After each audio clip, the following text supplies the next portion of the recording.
We're Batman at 89.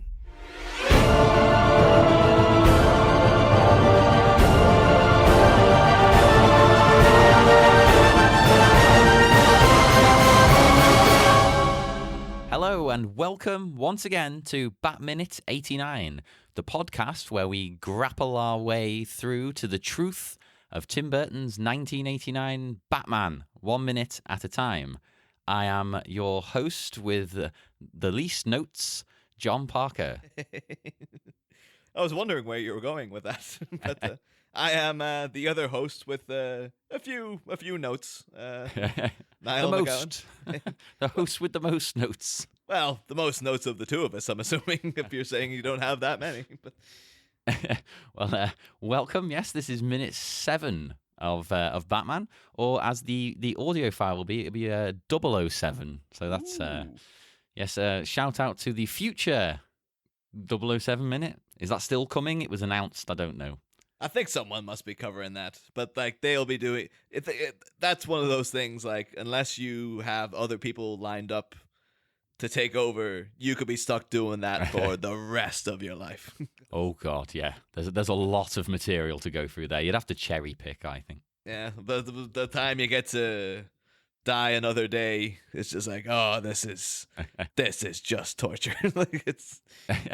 Well, welcome to our Batman and James Bond crossover podcast. In this particular minute, it starts with Batman hooking a crook, and it ends with the mayor hanging out with Lando Calrissian. Well, I really wish it was actually Lando Calrissian he was hanging out with. Are you saying it's not? Well, we'll cover that when we get to it, John, I suppose. But I suppose we'll pick up where we left off yesterday with the reveal of this gadget, which we know now is a Batarang. This is a staple of the Bat utility belt, seen quite frequently in pretty much all the films. All the films have a form of Batarang. The movies, the games, the comics. Well, that's the thing. Everything, the toys. Yeah. I think the game. I know the Arkham games because they have that infinite supply of Batarangs, and it breaks the reality of the game. You're a bit like, well, this is how come he has all this? But to be fair, like that's one of those things. Like he's putting together these giant weapons that then disappear and then come out at will. It's like, what is going? What? Why is there no game where like you have to carry I'm sure there is, but like where you see all the things hanging off him and stuff. But yeah, and I think it'd be quite cool if he, well, I say you, the player, had to conserve your ammunition of things like that. It could get, it's one of those things. Like their whole tagline is, be the bat. He would have to think about that. He'd have to be like, well, I can't waste all of this stuff. I gotta. Keep a few things and that kind of thing. So is that like a dance? Like do the dog, be the bat, be the bat, be the Batman. Well, that's the hit of the summer. That is. That seems like that would be one of Adam West. They'll be like, what? I'm needed. Like it's like a bat signal with like an audio. Well, he's a bat, I suppose. He's got excellent hearing. Well, that's the thing. I wonder if anyone ever asks about Adam West's hearing, and he's just like, I've got bad hearing. Don't worry about me. I need hearing aids, please. So anyway, the minute. Yes. So he uses this gadget of his to grapple around the criminal's legs and pulls him to the ground. The music and stuff is very dramatic here, and but at the same time, like it makes it seem as if this really great, traumatic event is happening to him, and it's it's really, really dramatic in that. But at the same time, he is just dragging a guy across a floor. It's not the most exciting thing in the world, but well, and the look on his face as well, and the way he, I mean this in a good way, the way he overacts. It comes across a bit comical as well as being like it tried to set it up as scary, and then he's flailing. He's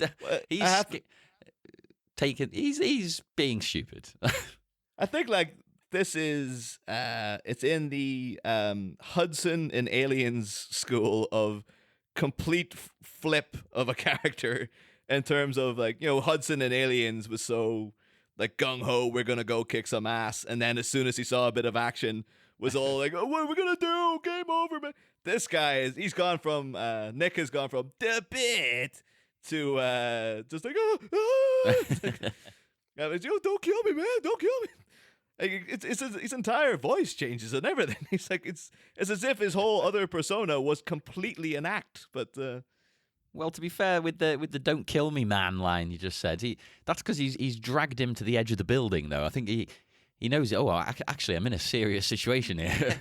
He's going to throw me off this roof like Johnny Gobbs. Mm. Actually, yeah, there you go. That actually, I didn't think of that. That actually ties in quite well. I suppose it is foreshadowing. It's like, well, someone threw Johnny Gobbs off that roof, so yeah.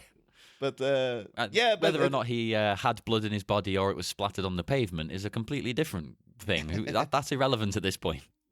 But it also ties in quite well to the old Batman trope, or the mantra that is brought up of criminals are a superstitious, cowardly lot, which is one of his frequently recurring motifs. It was written by Bill Finger, of course, in one of the an issue many like back in the golden age, and it's been repeated in various forms of media. But like this is really epitomizing that this guy. Holy crap! Like he really went into cowardly mode, basically. I thought you were going to say they are twisted and evil. But that's a different movie. Well, to be fair, was Eddie twisted and evil? He was remorseful about them pulling a gun on a kid, and then he got kicked in the goddamn chest through a door.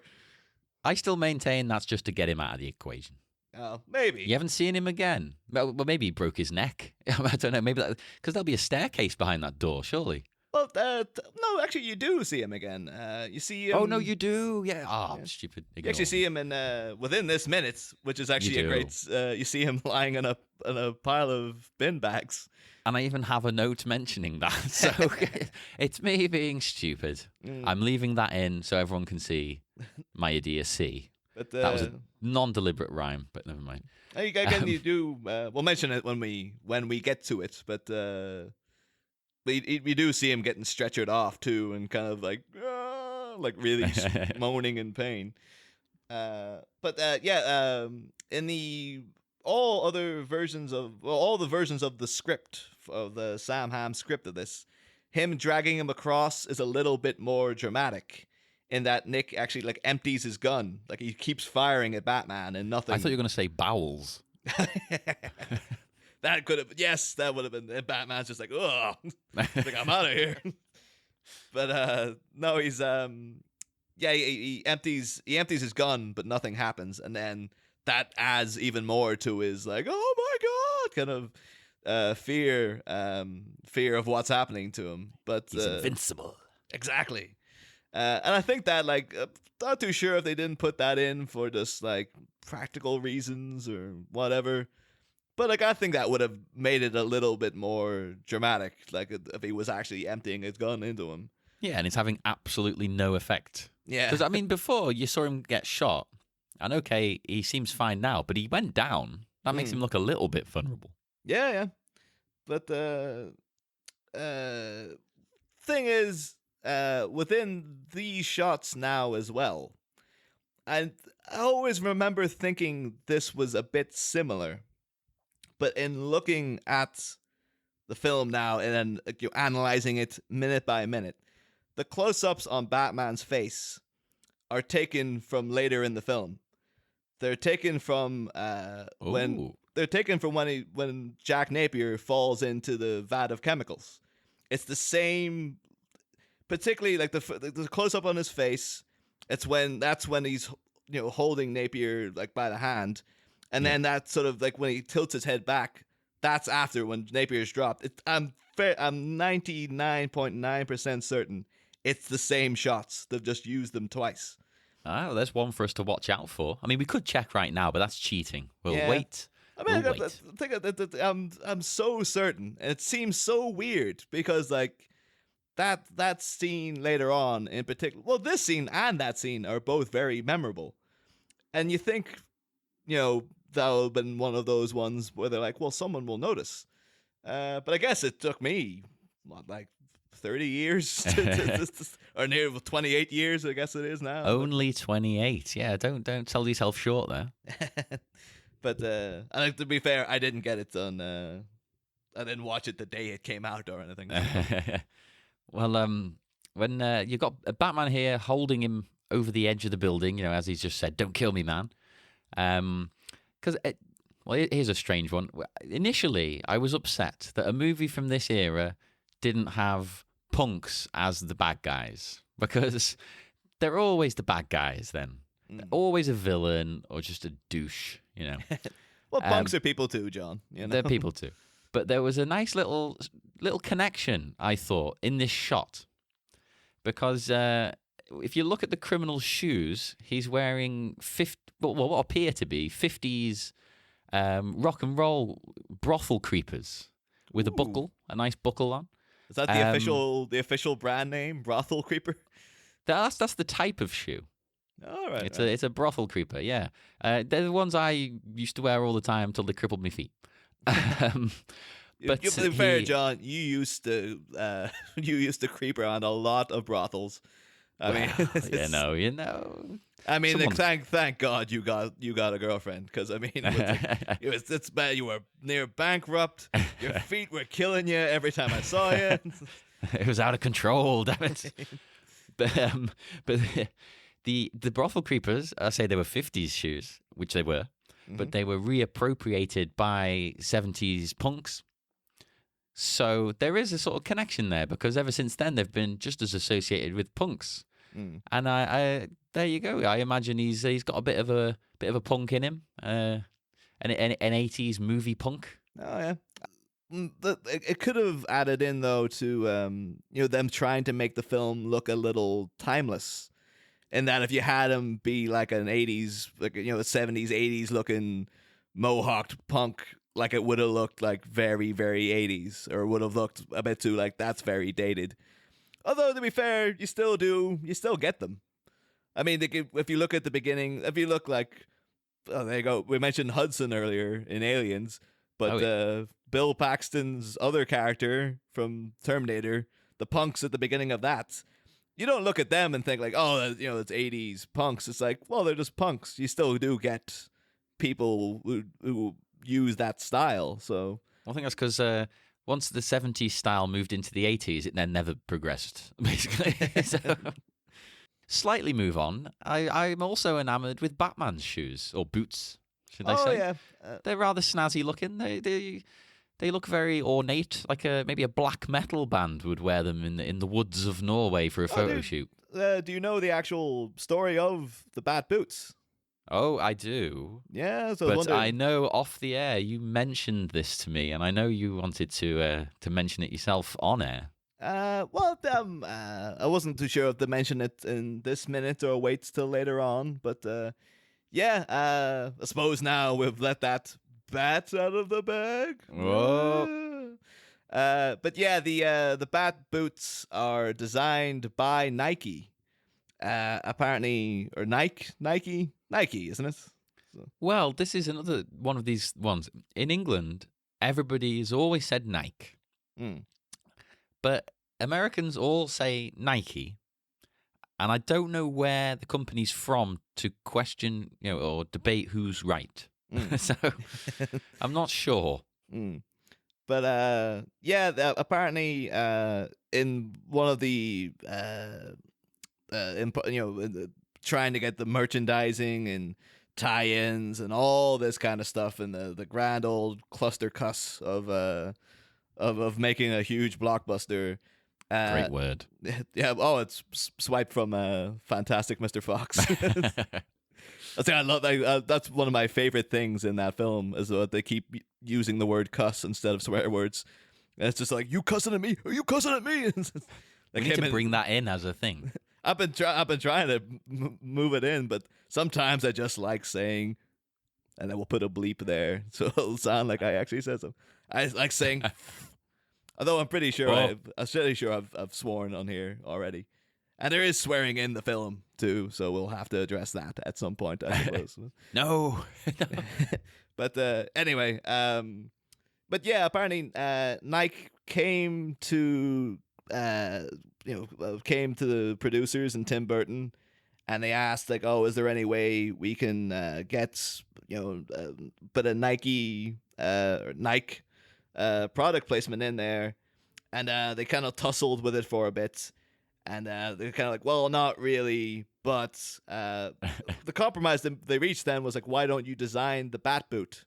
And apparently, yeah, that's the bat boot was designed by Nike. It was or Nike. It's not obviously so though, which I think is a good thing, because it would slightly. Oh, I mean, if it was ruin like Batman's mystique. Yeah, like every time it's like him stopping to tie his laces, and it's just the logo in front of it. But I mean, if they were a different brand at the time, he could have. He might have had to stop every now and then to pump them up. Actually, no, wait, that was Nike as well, wasn't it? Yeah. But it is it Nike who did the Back to the Future shoe as well? Or yes, was that a it different is. company? No, that was them. What are they called? Air Mags? Is that those? I just bid for some on eBay a couple of weeks ago, but it went up to about £250, so I bowed out. Oh, yeah, I think those things, they have got like they have demand. Like they are in demand, basically. Oh yeah. There's some cheap knockoff versions of them for about 50 quid. I might buy those instead. Even, dude, like 50 quid for a pair of shoes with me is like, whoa, that's reaching into top tier right there. Well, if you want a pair of brothel creepers, you're looking at about 80. Well, to be fair, my I do need to get out to some brothels, and but I prefer the swagger, so like I would just like I might try to get the bat boots. And then that'll woo the ladies, I think. Well, I like to slide into the brothel, so I go with just socks. That's my approach. You're like Tom Cruise and Risky Business, so like that is exactly my inspiration. You just like send some guy in with a little keyboard with like a proper piano sound on it, and then before you come in, he just goes like. Dun, dun, dun, dun, dun, dun, dun. And it's like everyone's like, "Oh, he's coming."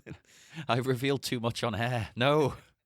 And then people were like, why does he spend so much money on these brothel creepers when he just wears socks when he comes in? What's wrong with this guy? I can't help myself.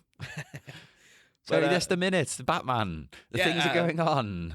But apparently, though, just a final note on the bat boots. Apparently, Michael Keaton and the stunt people had nothing but good things to say about them. They said, like, oh, these were the most comfortable shoes they've ever worn. So I should hope so. When they're a sports shoe company, they should be comfortable. Yeah, but it's just like you think when you're getting a boot, like a proper bat boot, it'll be like like a big hard sturdy thing.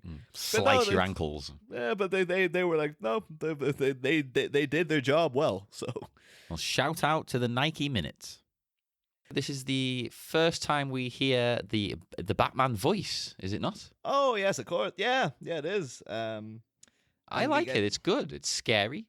It's enough of a disguise that you don't know who it is, but it's not silly. Like, yeah, the bat voice it's really gone through the ringer in recent years. Yes. I think apparently Michael Keaton was the first actor ever to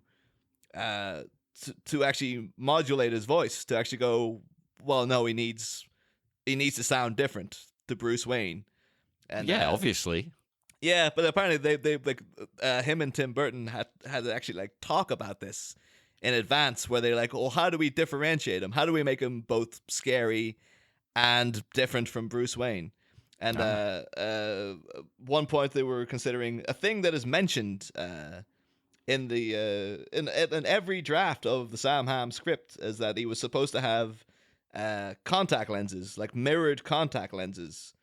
I love that idea. Over his eyes. I think they've kept the exact quote, or the exact way of writing it in both the drafts I've read, which was he looks up and sees in the mirrored lenses of where Batman's eyes should be the twin reflections of his own stricken face. He's looking into his soul. Yeah. His own soul. But I'm assuming that was dropped because, the guy's... Michael Keaton's already restricted in what he can do in that suit in terms of acting. So I guess it's like, we can't just give the guy a pout. We need to give him his eyes so he can express a little bit. It's a hell of a pout. But actually, I have my next note was a similar topic there. There's a shot, the next shot, after he tells him that he's letting him go to spread the word of the bat. Oh yeah. You can really see that the cowl is like stiff rubber, really stiff rubber. It doesn't move. It almost looks like he's melted a candle onto his head, and the wax is set. Yeah, and he's trapped within this thing. Well, we'll get to the infamous hero turn in the minute it pops up in late on in the movie. But yeah, this was a problem that was it cursed many a Batman or Batmen. The fact he can't move his head is one of the big. And they didn't rectify this until The Dark Knight, 2 films into the reboot. Then they went, oh yeah, maybe we should let him move his head a bit. And that would help. It's just, why wait that long? You think the second movie they would have been like, yeah, maybe the hero turn looked a little silly. That's but he probably complained to them, and they're like, we'll get around to it. We'll fix it later. Hey, we gave you those nice boots, huh? Come on. Well, we do everything for you. He's like, yeah, like that's obviously our great impersonation of Tim Burton there. Like, yeah, Tim Burton. Shut up, Keaton. What do you want from me? Oh, totally. Everyone knows that's what he sounds like. Yeah. And then he says, of course, to him, "What are you?" Oh yeah. And then the infamous, "I'm Batman." Oh yes. Which now is like such a trailer line. That's such a trailer line. But like back in the day, I guess that wasn't that way. It was. Well, as we've seen in the trailer, yeah, it's terrible. The trailer's awful. It's very unsuspenseful. Yeah, well, I mean that line works, but I'd put that if I was doing a trailer these days, which I'm not saying are the best trailers, but I'd put that at the end. That'd be the very last thing. Yeah. What are you? I'm Batman. Boom. Bat symbol comes up. Coming soon. And apparently, allegedly improvised by Michael Keaton, because going through the other drafts, they have different forms of this. Yeah, I think they tried a few things. Yeah, for the older draft I've got, it just ends with him saying like, do me a favor, tell your friends, tell all your friends, and then he jumps off. So like, in terms of the Bat PR campaign, bit of a failure there. Failed to establish your brand. Didn't mention a name. And he's like, he was wearing Nike boots. I guess maybe he's a representative of Nike. Nike man. And then the later draft, which I don't know, it's like it's a mixed bag for me. In that like it's got Batman says to him, "You're trespassing, rat breath," which is terrible line. And then actually, especially because bats they're rodents, aren't they? Yeah, like you're a bat. You're one letter away from a rat. I mean, what the hell?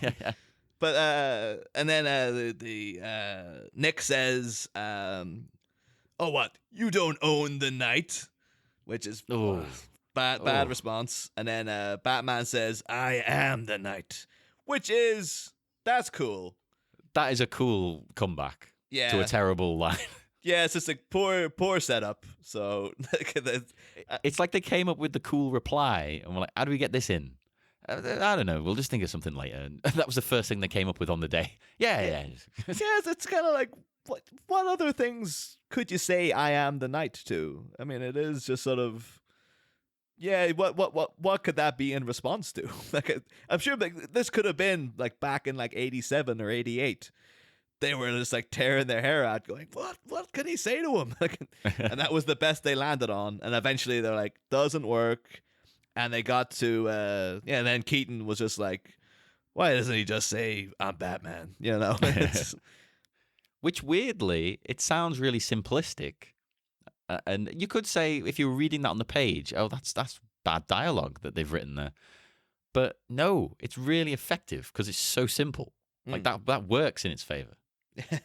oh, no, the thing is, that scene then is mirrored like almost identically in Batman Begins. Like Chris Nolan then just like such a good introduction was it that when of course in Begins then when he's hauling Falcone out of the car and he says something like what is this guy or whatever and then he does the I'm Batman because it's just like yep, there you go, it's iconic, you can't mess with that, you can't beat it, You got to get that in. And then I think like Nolan, the one failing, well, not the one failing, but like I was going to say one of the bits of Batman Begins I didn't like as much is that is followed directly by a callback to that bum with his coat, and he has like Bruce Wayne years before gave a bum his coat, and then it's the same guy as there coincidentally, and the Batman's just like. Nice coat, and jumps off into the ether, and it's just a bit like the same bum was there. Plus, it really feels as if like we can't just steal the I'm Batman scene verbatim. We better need to add a new bit. Yeah, we'll mix it up. We'll get something else going on. But well, now of course you have Batman. He throws the criminal to the side, and then he just leaps off the damn building. Yeah, we get He just jumps. Yeah, he's dead again. It's crazy. This guy is crazy. Well, that's what's great. The guy, you can see him mouth, "What the." What that's just cuss? a perfect response. Yeah, what the cuss. but then he goes to look over the edge. Nothing to be seen. Gone. And we got that a great bit of the Danny Elfman bat fanfare again. You know, da, da, da, da, da. Oh, went a bit off love key. your impression of it. It's better than I can do. I'm being serious. I'm not taking the. Well, I was going to say taking the Mickey, but I don't think Americans would know what the hell I'm saying. So. I get that. But look it up. Before we move completely on, one slight note I had just slightly backtracking is that when Batman he drags Nick over to the edge of the building and he's dangling him off. Sorry, that sounds lewd. And you see, the shot. You see like both their feet, and underneath is in the alley where he was going to drop him. A dog is walking past. Oh, well spotted. So that means, though, if Batman had just dropped him, much like Johnny Gobbs, he would have just killed that dog as well. Or he would have merged with the dog and become a new superhero. Oh, you said it would be like proto Catwoman in Returns. Yeah. Like he would have died, and then like the dog nibbles his fingers, and then for some reason he comes back to life. But with more actual smashing into the dog and merging of souls or something. Becoming like a weird, like Brundlefly, hideous mass of something. Basically, yes. But imagine though, that dog version of that. But that really would have swayed the audience away from people like, oh yeah, Batman, rock on. And then just been like, just kill the dog. What the hell? Well, moving on from the dead dog, which is not a place I really wanted to go. Moving on from the fictional dead dog. That's not the fictional dead dog that didn't even happen. We get a completely new scene. It's indoors, fancy. There's a huge poster of Lando Calrissian, which for some reason says Harvey Dent on it. I don't really know why. That's not his name. That's one of those things, though. Like, who got that poster? Like, someone had to take that home, and I want to know who it was, and if I can buy it from them. Because that's the thing. These days, they just CG that. That wouldn't even be a physical poster. But back then, I imagine that's a real full-size poster. Oh, of course, yeah. I mean, it could be a painting blown up, I suppose, but no, it looks legit. No, I imagine there would have been a whole day of Billy D going in and having to take photos and like getting the right pose going and making sure he looked pristine and cool. But Hey, he always looks cool. Thing is, yeah, that I say a whole day, one shot, the first shot, and he wasn't even trying. He was just like, that's him on a bad day. Yeah, that's him like dying of the flu. Like he just, I don't know if I can do it today, guys. You already did it, Billy D. Don't worry about it. Well, this scene appears to be, on first glance, like a type of press conference. And the man speaking, we don't know who he is quite yet. He sets the tone for the city even more. Like we had those previous shots of like lots of homeless people, all the trash in the city and things. But he's setting the tone as well, because he tells you he literally now just tells you the city is synonymous with crime. Yeah, the streets are overrun. But then he reveals who he is. He's the mayor. Yeah, and he's going to seek out the source of the corruption. Boss Carl Grissom. Who's that? You don't know who it is at this point. We will cover Boss Carl Grissom extensively because he does appear in the film. Completely irrelevant plot line there. In several scenes. It's like The Room. But it would have been great if they just established this big crime boss, and then and then Batman's in another scene, just like, Alfred, I got the results. I definitely have cancer. Bat cancer. Just like bat He'd cancer. have to call it that. He's Batman. Everything has to be labelled bat. Cancer jokes. Oh no, we've got a dead dog. We've got cancer.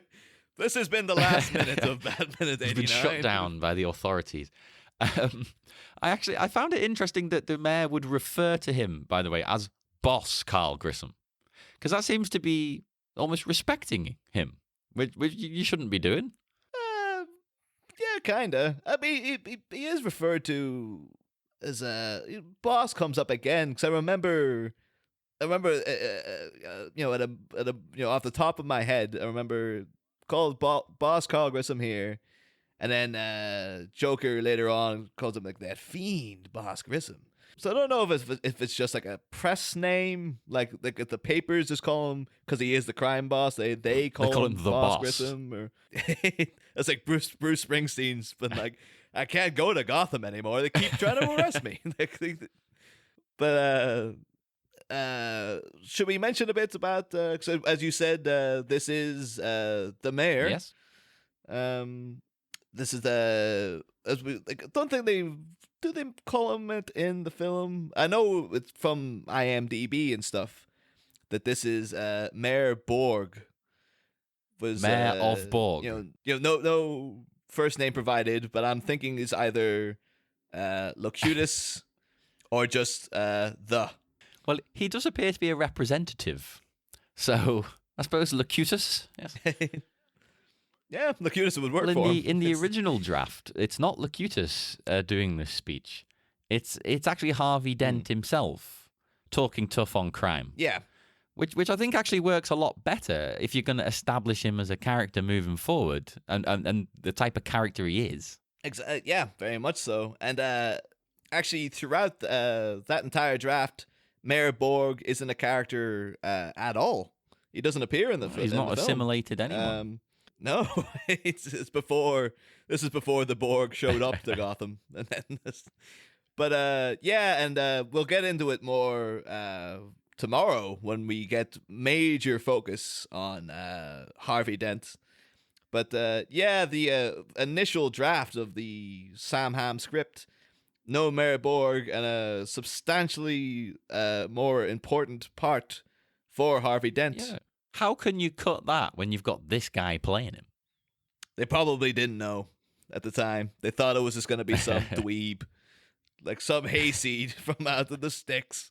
And then they didn't really, then they cast Billy D, and they're like, oh, God, can we go back? Go back. Oh, we already cast the Borg. We can't no go time. It's something I noticed that I actually really like here which is going to sound stupid, is I really love the name of the news station, which is very cheaply slapped onto the side of that camera there. Just because it's Action News. Because you know what the hell you're getting on that channel. Is that the name? Is Action News in The Simpsons as well? The whole, Channel 9 Action News, and it's like Kent Brockman trying to make it sound really dramatic. It's all like, "Oh, hello, I'm Kent Brockman. President Reagan dies. His hair." You know what? I've never noticed that connection.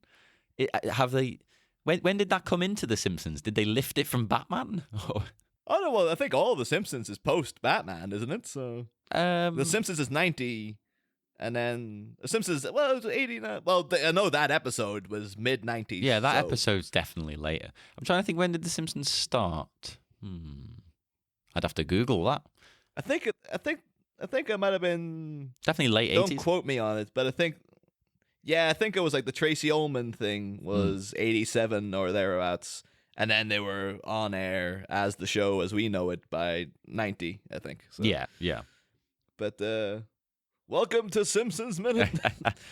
I think there's plenty of Simpsons podcasts out there. Oh, yeah. Well, if not, then for no other reason, shout out to Four Finger Discount, which I would say is the finest of the Simpsons podcasts. Oh, yeah, it's great. So they won't be listening to this, but I'm sure I'll just to let them know. You never know. They got a shout out. You never know. I just want to say, every time I do a shout out, I am completely and utterly stealing that from Mogwai Minute, and I have no problem with stealing that, because these are all fantastic shows that need a shout out, including the ones that we make up. So, well, someone could make them. Exactly. And I'm unless we say otherwise, by all means, if you want to take one of the minutes we've mentioned, I'm struggling to think of any of them now. Well, we're future-proofing our podcast by doing that, by jumping ahead. But I trying to remember one. I just remembered the dead dog again. Oh no! And I was like, was there a dead dog minute? Jeez. Oh no. There is a Star Trek minute. Is there a dead dog in coming? Oh, I don't know, but we did mention Star Trek 4 earlier. So go ahead. We'll give them a shout out as well. Yep, shout out. Star Trek Minute, formerly Wrath of Khan Minute. Where I don't believe there's a dead dog, but that's fine. I'd rather there wasn't a dead dog. Gee, now I'm sad. I'm upset. Well, and that was minute. What was it? Minute 7. Minute 7. Yes, minute 7. So yes, join us again tomorrow, where we will have minute 8 of Batman. We're really getting stuck in now. It's flying by. So yes, join us tomorrow for minute 8. You can chat to us on every single social media thing you can think of that isn't Pinterest. We've got Facebook, Batminute89, and the Batminute89 Listeners Society, because we couldn't think of any other name, even though we probably should have come up with one that is Batcave related. There's Instagram, Twitter, and Tumblr, and they're all at Batminute89, so feel free to chat to us on there, tag us in things, tumble at us, whatever you want to do. Tumble with us. I'm known to tumble. So yes, that's the end of the show. Criminal crackdown. Will our dashing district attorney deliver a speech that's as cold and smooth as a Colt 45? Or will he make duplicitous promises as untrustworthy as a Cloud City administrator? Find out next time. Same Bat Pod. Different Bat Minute.